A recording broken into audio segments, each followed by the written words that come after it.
سارے انسان اور سارے جنات مل کر کے کفر کرنے لگیں تو اللہ کے قدرت کاملہ میں کوئی کمی نہیں آئے گی، اور اللہ مالدار، بے نیاز اور قابل تعریف ہے۔ وَلِلَّهِ مَا فِي السَّمَاوَاتِ وَمَا فِي الْأَرْضِ، اور اللہ ہی کے لیے ہے وہ سب کچھ جو آسمانوں میں ہے اور جو زمین میں ہے۔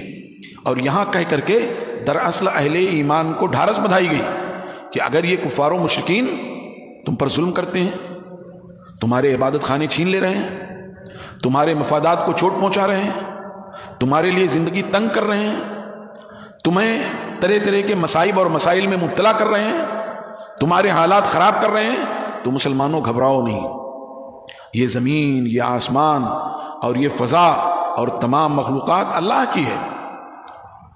جب اللہ کی ہے تو وہ آزما کر کے اپنے بندوں کے درجات بلند کرتا ہے، بشرطے کہ وہ مومن بندے اللہ کی حکم پر عمل پیرا ہوں، اللہ کو اپنا مشکل کشا حاجت روا مانیں، اللہ تعالیٰ کو قادر مطلق سمجھیں، اللہ تبارک و تعالیٰ کے ساتھ کسی کو شریک نہ ٹھہرائیں۔ تو اللہ فرماتے ہیں وَلِلَّهِ مَا فِي السَّمَاوَاتِ وَمَا فِي الْأَرْضِ، اور اللہ ہی کے لیے وہ سب کچھ جو آسمانوں میں ہے اور جو زمین میں ہے۔ وَكَفَى بِاللَّهِ وَكِيلًا، اور اللہ کارساز کے اعتبار سے کافی ہے۔ یہ ہمیں کیا ڈراتے ہیں؟ اللہ کافی ہے۔ ہم تو وہ امت ہیں جنہوں نے شیب ابی طالب میں 3 سال گزارا ہے، جنہوں نے درختوں کے پتے چبا چبا کے اپنے دین کی حفاظت کی ہے، جنہوں نے اونٹ کے چمڑے چوس چوس کے اور ایک ایک کھجور کو 10 آدمیوں نے چوس کر کے اپنے دین کو غلبہ عطا کیا ہے، بلندی عطا کی ہے۔ ہمیں یہ کیا ڈراتے ہیں؟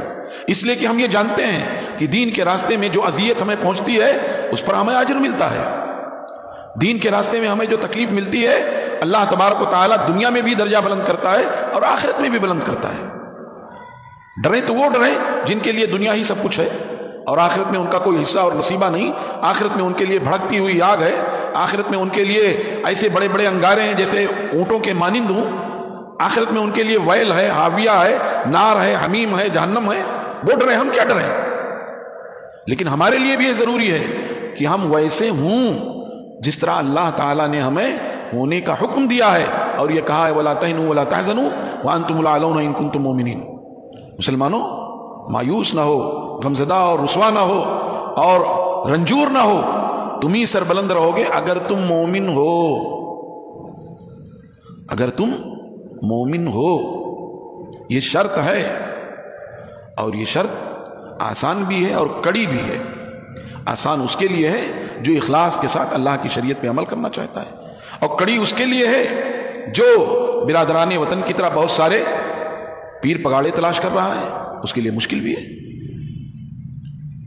جیسے ابھی ہمارے ایک ساتھی نے بتایا کہ ایک آدمی پر بم سے حملہ ہوا،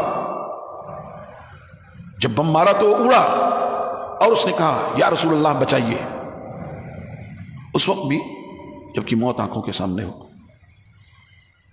تو اب کیا ہوگا؟ اللہ کیا فرما رہے ہیں؟ وَكَفَى بِاللَّهِ وَكِيلًا، اللہ ہی کارساز ہونے کے اعتبار سے کافی ہے، کام بنانے کے اعتبار سے، حالات کو سدھارنے کے اعتبار سے اللہ کافی ہے۔ اور آپ کہنے اللہ آپ کی مدد نہیں چاہیے، ہمارے درمیان موجود ہیں۔ ابھی کل ایک کلپ دیکھ رہا تھا کہ صاحب وہ جالنا والوں کو کیا ڈر ہے، ایک شیر یہاں 700 سال سے سویا ہوا ہے۔ بھائی اللہ فرما رہے ہیں وَكَفَى بِاللَّهِ وَكِيلًا، اللہ ہی کافی ہے کارساز ہونے کے اعتبار سے۔ اور اگر ہم اس طرح کی بات کریں، ہم اپنے آپ کو اللہ کے بجائے کسی اور کے حوالے کر دیں اور پھر ہمارے لیے حالات سازگار ہوں، ناسازگار ہوں، ہمارے لیے مشکلات اور پریشانیاں اور مصائب آ جائیں اور ہمارے گھروں پہ بلڈوزر چلا دیا جائے، تو اس میں خامی کس کی ہے؟ اللہ نے تو اعلان کیا وَكَفَى بِاللَّهِ وَكِيلًا، اللہ کارساز ہونے کے اعتبار سے کافی ہے، اور ہم اپنے آپ کو کسی اور کے حوالے کر دیں اور پھر مشکلات اور مسائل آئیں تو پھر خامی کس کی ہے؟ یہ ہم مسلمانوں کو سوچنا چاہیے۔ دنیا کے کسی بھی خطے کے مسلمان ہوں، جن پر بھی مصائب، آلام، شدائد، امتحان، مشکلات آئیں، ان کو یہ سوچنا چاہیے اور اس آیت کو ذہن میں رکھنا چاہیے، وَلِلَّهِ مَا فِي السَّمَاوَاتِ وَمَا فِي الْأَرْضِ، اور اللہ ہی کے لیے ہے وہ سب کچھ جو آسمانوں میں ہے اور جو زمین میں ہے، اور اللہ ہی کارساز کے ہونے کے اعتبار سے کافی ہے۔ یہ آیت بہت بڑا سہارا ہے، بہت بڑا سہارا ہے۔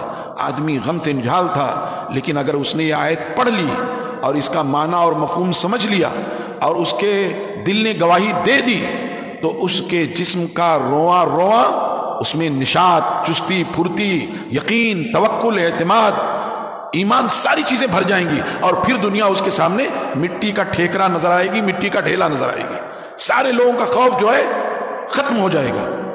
یہ آیت اتنی زبردست آیت ہے، اور موجودہ حالات میں اور جو ماحول بنایا گیا جس انداز میں، اس ماحول کے لیے تنہا ایک آیت، ورنہ قرآن پاک کی ہر آیت میں یہی صلاحیت موجود ہے، ہر آیت میں یہی صلاحیت موجود ہے۔ ایک آیت یہاں کی، یہ ایک آیت سارے مسائل کا حل ہے، سارے مسائل کا حل ہے۔ کاش ہم مسلمان اس نقطے کو سمجھ پاتے، کاش ہم مسلمان ایمان کی اس کسوٹی پر پورے اترتے، کاش ہم مسلمان شریعت کو اپنا مسیحا سمجھتے، کاش ہم مسلمان رسول اللہ صلی اللہ علیہ وسلم کو اور آپ کی لائی ہوئی تعلیمات کو اپنا نجات دہندہ سمجھتے، تو یہ مسائل، یہ مشکلات اور یہ مسائل چٹکیوں میں حل ہونے والی چیز ہیں۔